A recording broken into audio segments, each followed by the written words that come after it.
hasn't been a very fun February for Donald Trump Jr. We found out earlier this week that he is now basically a target of the investigation taking place in New York, in Manhattan, into the Trump Organization's finances. These prosecutors got their hands on millions of pages of financial documents from the Trump Organization and Donald Trump himself on Thursday.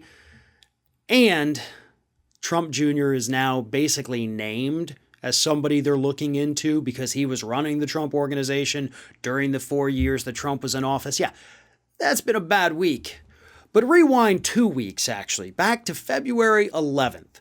On February 11th, according to court filings, Donald Trump Jr. was hauled in front of investigators in Washington, D.C., where they were questioning him about the spending of the Trump Inaugural Committee.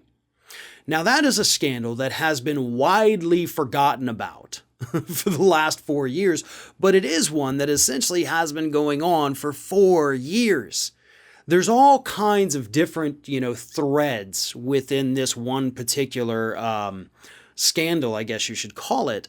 But basically, it all amounts to, yes, the Trump Inaugural Committee raised ridiculous sums of money for this inauguration.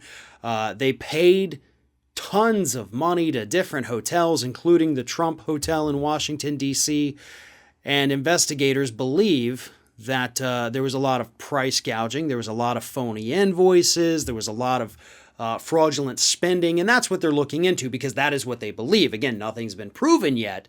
No charges have been filed, but on February 11th, Donald Trump Jr. had to come in and answer some questions about what the heck exactly went on.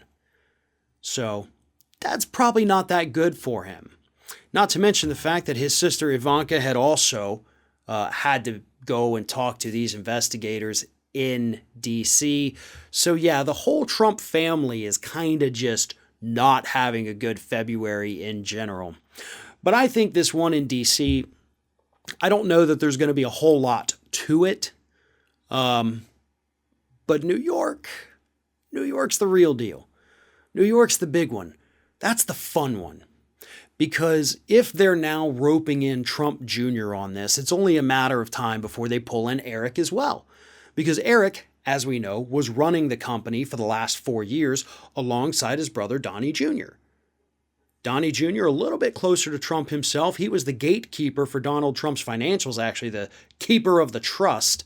So that's why he is probably going first. But Eric was right there with him when it comes to running the company. And as I explained over at Ring of Fire earlier this week, Trump Jr., the reason they may be looking into him now is because they've been digging through all of these documents and seeing if there was any bank fraud or tax fraud.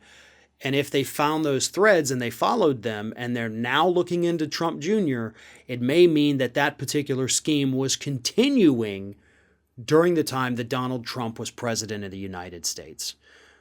Both of these investigations, time will tell. Both could potentially carry very serious criminal penalties, but we won't know that until charges are filed and trials have concluded.